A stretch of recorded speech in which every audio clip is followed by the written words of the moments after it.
Welcome to Kumar Dev education. यह स्वतंत्रता रविंद्रनाथ टैगोर की सर्वश्रेष्ठ कहानियाँ। पाठक चक्रवर्ती अपने मोहल्ले के लड़कों का नेता था। सब उसकी आज्ञा मानते था। यदि कोई उसके विरुद्ध जाता तो उस पर आफत आ जाती। सब मोहल्ले के लड़के उसको मारते थे।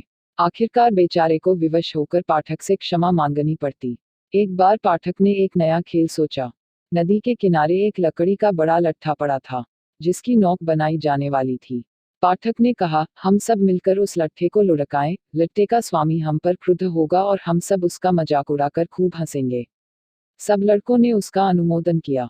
जब खेल आरंभ होने वाला था तो पाठक का छोटा भाई मक्खन बिना किसी से एक भी शब्द कहे उस लट्ठे पर बैठ गया। लड़के रुके और एक क्षण तक मौन रहे। फिर एक लड़के ने उसको धक्का दिया, परंतु वह न उठा। यह देखकर पाठक को क्रोध आया। उसने कहा, मक्खन, यदि तू न उठेगा तो इसका बुरा परिणाम होगा। किंतु मक्खन यह सुनकर और आराम से बैठ गया। अब यदि पाठक कुछ हल्का पड़ता तो उसकी बात जाती रहती। बस उसने आज्ञा दी कि लट्ठा लुढ़का दिया जाए। लड़के की आज्ञा पाते ही 1 2 3 कहकर लट्ठे की ओर दौड़े और सबने जोर लगाकर लट्ठे को धकेल दिया। लट्ठे को फिसलता और मक्खन को गिरता देखकर लड़के बहुत प्रसन्न हुए, किंतु पाठक कुछ भयभीत हुआ, क्योंकि वह जानता था कि इसका परिणाम क्या होगा। मक्खन पृथ्वी पर से उठा और पाठक को लाते और घूंसे मारकर घर की ओर रोता हुआ चल दिया। पाठक को लड़कों के सामने इस अपमान से बहुत खेद हुआ। वह नदी किनारे मुंह हाथ धोकर बैठ गया और घास तोड़ तोड़कर चबाने लगा। इतने में एक नौक वहां पर आई, जिसमें एक अधेड़ आयु वाला व्यक्ति बैठा था। उस व्यक्ति ने पाठक के समीप आकर मालूम किया, पाठक चक्रवर्ती कहाँ रहता है। पाठक ने उपेक्षा भाव से बिना किसी और संकेत किए हुए कहा, वहां, और फिर घास चबाने लगा। उस व्यक्ति ने पूछा, कहाँ? पाठक ने अपने पांव फैलाते हुए उपेक्षा से उत्तर दिया, मुझे नहीं मालूम। इतने में उसके घर का नौकर आया और उसने उससे कहा, पाठक, तुम्हारी माँ तुम्हें बुला रही है। पाठक ने जाने से इनकार किया, किंतु नौकर चूंकि मालकिन की ओर से आया था, इस वजह से वह उसको जबरदस्ती मारता हुआ ले गया। पाठक जब घर आया तो उसकी माँ ने क्रोध में आकर पूछा, तूने मक्खन को फिर मारा? पाठक ने उत्तर दिया, नहीं तो तुमसे किसने कहा? माँ ने कहा, झूठ मत बोल, तूने मारा है। पाठक ने फिर उत्तर दिया, नहीं, यह बिल्कुल असत्य है, तुम मक्खन से पूछो। मक्खन चूंकि कह चुका था कि मुझे मारा है, इसलिए उसने अपने शब्द कायम रखे और दोबारा फिर कहा, हाँ हाँ तुमने मारा है। यह सुनकर पाठक को क्रोध आया और मक्खन के समीप आकर उसे मारना आरंभ कर दिया। उसकी माँ ने उसे तुरंत बचाया और पाठक को मारने लगी। उसने अपनी माँ को धक्का दे दिया। धक्के से फिसलते हुए उसकी माँ ने कहा, अच्छा, तू अपनी माँ को भी मारना चाहता है। ठीक उसी समय वह अधेड़ आयु का व्यक्ति घर में आया और कहने लगा, क्या किस्सा है? पाठक की माँ ने पीछे हटकर आने वाले को देखा और तुरंत ही उसका क्रोध आश्चर्य में परिवर्तित हो गया, क्योंकि उसने अपने भाई को पहचाना और कहा, क्यों दादा, तुम यहाँ कैसे आए? फिर उसने नीचे को झुकते हुए उसके चरण छुए। उसका भाई विशंभर उसके विवाह के पश्चात बंबई चला गया था, वह व्यापार करता था। अब कलकत्ता अपनी बहन से मिलने आया, क्योंकि बहन के पति की मृत्यु हो गई थी। कुछ दिन तो बड़ी प्रसन्नता के साथ बीते। एक दिन विशंभर ने दोनों लड़कों की पढ़ाई के विषय में पूछा। उसकी बहन ने कहा, पाठक हमेशा दुख देता रहता है और बहुत चंचल है, किंतु मक्खन पढ़ने का बहुत इच्छुक है। यह सुनकर उसने कहा, मैं पाठक को बंबई ले जाकर पढ़ाऊंगा। पाठक भी चलने के लिए सहमत हो गया। माँ के लिए यह बहुत हर्ष की बात थी, क्योंकि वह सर्वदा डरा करती थी कि कहीं किसी दिन पाठक मक्खन को नदी में न डूबो दे या उसे जान से न मार डाले। पाठक प्रतिदिन मामा से पूछता था कि तुम किस दिन चलोगे। आखिर को चलने का दिन आ गया। उस रात पाठक से सोया भी न गया। सारा दिन जाने की खुशी में इधर उधर फिरता रहा।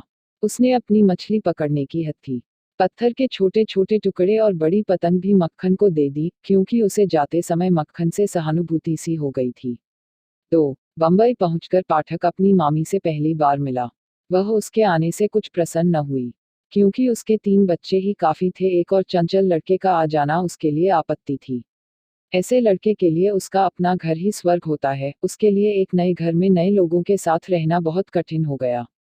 पाठक को यहाँ पर सांस लेना कठिन हो गया। वह रात को प्रतिदिन अपने नगर के स्वप्न देखा करता और वहां जाने की इच्छा करता रहता। उसको वह स्थान याद आता जहां वह पतंग उड़ाता था और जहां वह जब कभी चाहता जाकर स्नान करता था। माँ का ध्यान उसे दिन रात विकल करता रहता। उसकी सारी शक्ति समाप्त हो गई। अब स्कूल में उससे अधिक कमजोर कोई विद्यार्थी न था।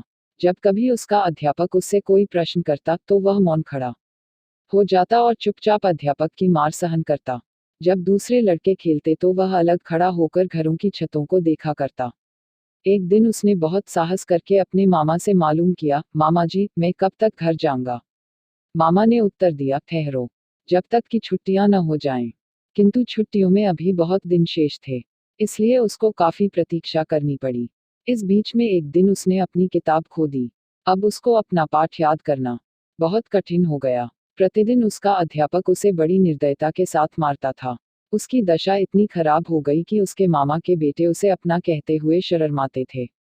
पाठक मामी के पास गया और कहने लगा, मैं स्कूल न जाऊंगा, मेरी पुस्तक खो गई है। मामी ने क्रोध से अपने होंठों को चबाते हुए कहा, दुष्ट, मैं तुझको कहां से महीने में 5 बार पुस्तक खरीद कर दूं?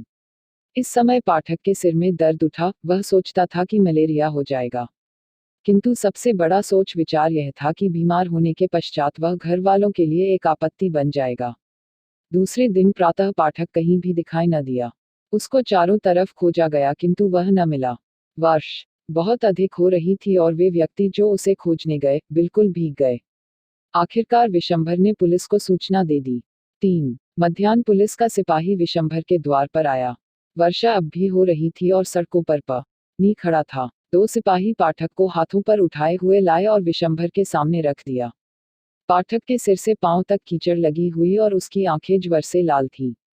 विशंभर उसको घर के अंदर ले गया। जब उसकी पत्नी ने पाठक को देखा तो कहा, यह तुम क्या आपत्ति ले आए हो? अच्छा होता जो तुम इसको घर भिजवा देते। पाठक ने यह शब्द सुने और सिसकियां लेकर कहने लगा, मैं घर जा तो रहा था परंतु वे दोनों मुझे जबरदस्ती ले आए। ज्वर बहुत तीव्र हो गया था। सारी रात वह अचेत पड़ा रहा। विशंभर एक डॉक्टर को लाया। पाठक ने आंखें खोली और छत की ओर देखते हुए कहा, छुट्टियां आ गई हैं क्या? विशंभर ने उसके आंसू पोंछे और उसका हाथ अपने हाथ में लेकर उसके सिरहाने बैठ गया। पाठक ने फिर बड़बड़ाना शुरू किया, माँ माँ, मुझे इस प्रकार न मारो, मैं सच सच बताता हूँ। दूसरे दिन पाठक को कुछ चेत हुआ। उसने कमरे के चहुं ओर देखा और एक ठंडी सांस लेते हुए अपना सिर तकिए पर डाल दिया। विशंभर समझ गया और अपना मुख उसके समीप लाते हुए कहने लगा, पाठक, मैंने तुम्हारी माँ को बुलाया है। पाठक फिर उसी प्रकार चिल्लाने लगा। कुछ घंटों के पश्चात उसकी माँ रोती हुई कमरे में आई। विशंभर ने उसको मौन रहने के लिए कहा, किंतु वह न मानी और अपने आप को पाठक की चारपाई पर डाल दिया और चिल्लाते हुए कहने लगी, पाठक, मेरे प्यारे बेटे पाठक। पाठक की सांस कुछ समय के लिए रुकी। उसकी नाड़ी हल्की पड़ी और उसने एक सिसकी ली। उसकी माँ फिर चिल्लाई, पाठक, मेरे आंख के तारे, मेरे हृदय की कोयल। पाठक ने बहुत धीरे से अपना सिर दूसरी ओर किया और बिना किसी ओर देखते हुए कहा, माँ, क्या छुट्टियां आ गई हैं? अगर आपको वीडियो अच्छी लगी है तो वीडियो को लाइक करें, हमारे चैनल कुमार देव एजुकेशन को सब्सक्राइब करें।